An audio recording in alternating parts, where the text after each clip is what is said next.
407, d'énormes masses de tribus germaniques envahissent l'Empire romain occidental, ayant réussi à prendre d'assaut les fortifications frontalières romaines Limus en traversant le fleuve Rhin gelé. Au début, les alliés francs de Rome parviennent à repousser l'attaque, mais hélas, les tribus germaniques sont trop nombreuses. De plus en plus d'entre eux apparaissent, et ainsi les Francs sont submergés. Et ainsi, les Germaniques passent au pillage et au saccage de la campagne gauloise et espagnole, pendant que l'empereur incapable Honorius est assis dans sa forteresse de Ravenne, ne faisant rien d'utile. Et ainsi les légions en Grande-Bretagne se rebellent. Entendant les nouvelles de la dévastation de la Gaule et de l'Hispanie, ils veulent choisir un leader fort, un nouvel empereur, qui, espérons-le, vaincra les ennemis de Rome. Cette personne est Constantin III. Rapidement, Constantin rassemble toutes les légions romaines encore stationnées en Britannia et évacue l'île, la laissant complètement sans défense. Les Romains font leurs bagages et partent pour ne jamais revenir. La Britannia est abandonnée. Rapidement, cette province autrefois romaine est envahie par les Angles, les Scots, les Pictes et les Saxons. Le mode de vie romain s'effondre complètement en seulement quelques décennies et toute l'île est plongée dans une obscurité totale. Les âges sombres ont commencé. Quelques décennies plus tard, les gens vivent dans des cabanes en bois inférieur, étant technologiquement renvoyés à l'âge du bronze. Ou, chers amis de l'histoire romaine tardive, c'est ainsi que l'effondrement de la Bretagne romaine est souvent dépeint. Une vision qui était, jusqu'à il n'y a pas si longtemps, dominante. Mais était-ce vraiment le cas? Eh bien, une nouvelle découverte archéologique suggère que cette vision pourrait avoir été trop simpliste, et qu'en réalité, ce qui s'est passé après le départ des troupes romaines de Britannia est tout à fait surprenant.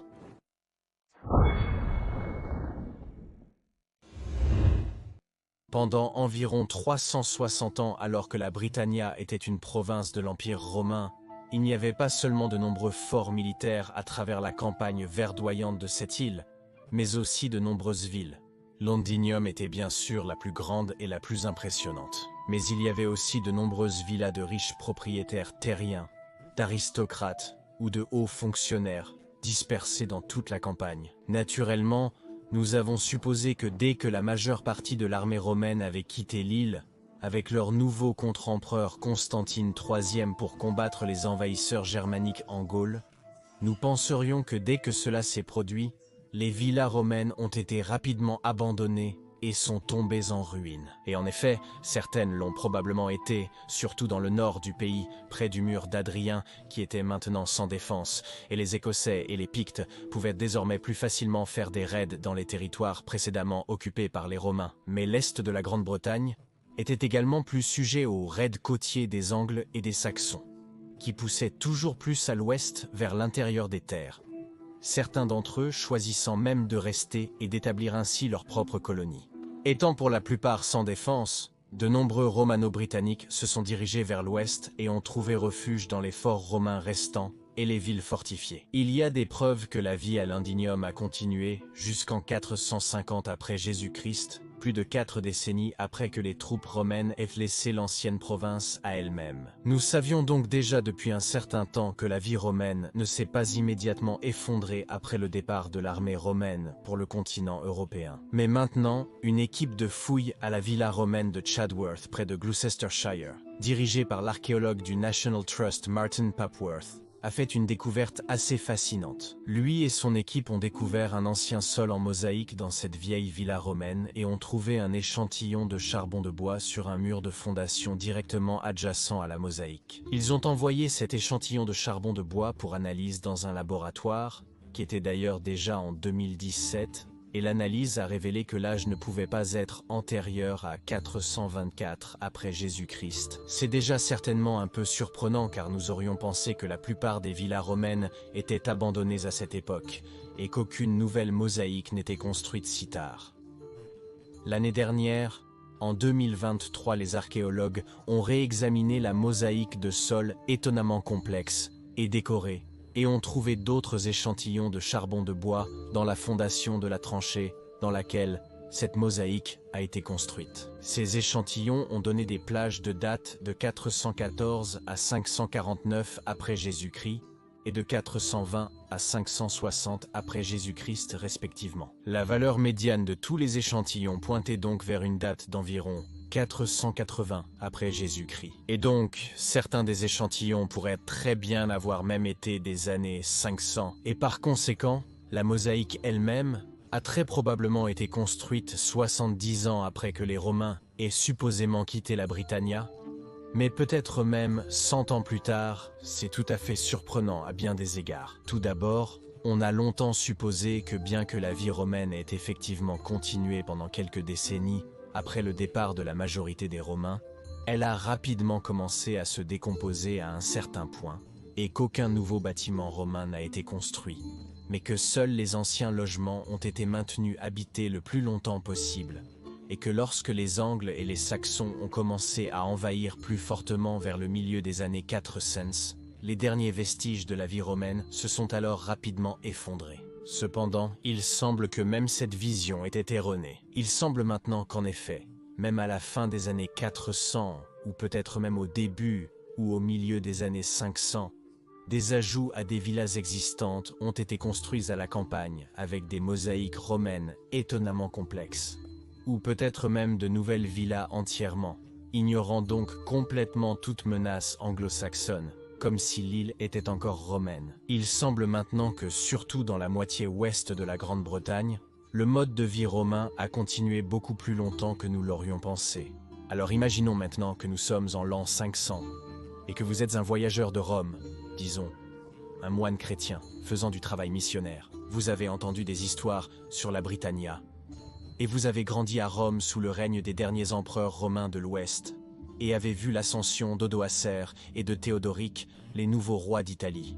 Naturellement, vous auriez bien sûr supposé que la Britannia avait sombré dans la barbarie totale, et que toutes les anciennes villes, fortifications et villas romaines étaient maintenant des ruines totalement abandonnées, ayant été laissées à l'abandon pendant près d'un siècle. Si vous arriviez à l'extrême est de la Britannia, vous auriez très bien pu avoir cette impression. Cependant, la découverte de cette villa romaine tardive à Shedworth signifie que si vous étiez arrivé de l'Europe continentale en Britannia en l'an 500 après Jésus-Christ dans la partie occidentale de l'île, vous auriez probablement été totalement surpris de trouver des gens vivant exactement comme les Romains l'avaient en fait quelques centaines d'années plus tôt. Les plus riches vivraient sur de grandes propriétés terriennes. Ils agrandiraient même leurs villas, ou en construiraient peut-être même de nouvelles. Et bien sûr, ils ressembleraient probablement exactement à ce que les Romains avaient été. Ils porteraient des vêtements similaires, certains d'entre eux parlant probablement encore le latin. Ils iraient pêcher, chasser, lire dans leur bibliothèque privée, et ainsi de suite, menant essentiellement une vie assez luxueuse et très romaine. Probablement même avec des serviteurs et tout ce que nous considérerions comme romains. Ce niveau de sophistication vous surprendrait totalement, en tant que personne venant de Rome, en 500 après Jésus-Christ, ayant entendu des histoires sur le barbarisme, et 500. Bonjour chers amis de l'histoire romaine tardive, c'est moi, Sébastien le créateur et la personne derrière Majorianus. Je m'excuse pour cette brève interruption, mais je voulais demander votre aide pour soutenir Majorianus et pour soutenir la chaîne afin que nous puissions garder Majorianus une chaîne sur l'histoire romaine tardive. Comme vous le savez, l'algorithme de YouTube n'est souvent pas très gentil avec des sujets de niche comme l'histoire romaine tardive, et donc j'ai vraiment besoin de votre soutien pour garder Majorianus tel qu'il est, pour le garder une chaîne sur l'histoire romaine tardive, afin que nous puissions continuer à explorer cette ère la plus fascinante de l'Empire romain tardif, et afin que nous n'ayons pas à transformer Majorianus en une chaîne d'histoire grand public. Seulement quelques euros par mois de soutien peuvent vraiment faire toute la différence. Merci de considérer de me soutenir via Patreon ou via l'adhésion à YouTube. Je ne peux pas assez vous remercier. Je vous remercie du fond de mon cœur, Majorian.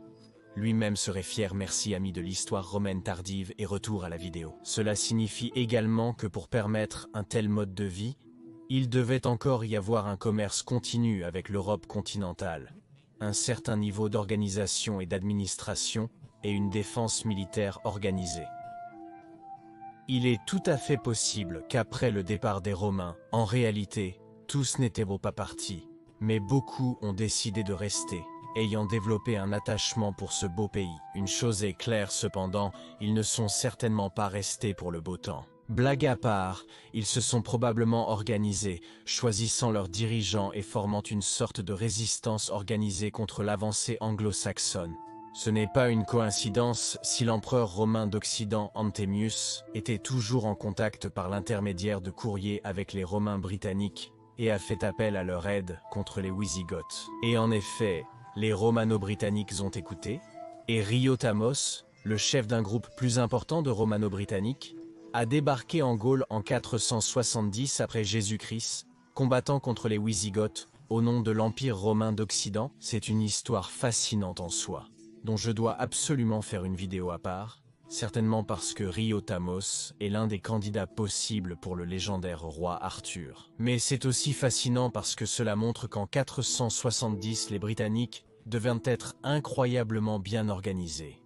Il y avait probablement de nombreux légionnaires qui étaient restés en 407 et leurs fils et les fils de leurs fils ont continué la tradition romaine, portant peut-être même la même armure et le même équipement militaire que les anciennes unités comitatensis romaines que leurs grands-pères avaient. Donc, même en 500 après Jésus-Christ, vous auriez pu voir telle ou telle personne portant de vieilles armures et armes romaines. Cela explique également pourquoi les Romano-Britanniques ressentaient toujours une si forte affiliation pour Rome, même après une si longue période. C'est parce que, surtout en Grande-Bretagne occidentale, le mode de vie romain a continué jusqu'au début des années 500, comme il apparaît maintenant grâce à cette fascinante découverte archéologique à la villa romaine de Chadworth. Et donc les gens qui y vivaient se percevaient probablement en grande partie encore comme des Romains, ou du moins d'origine romaine.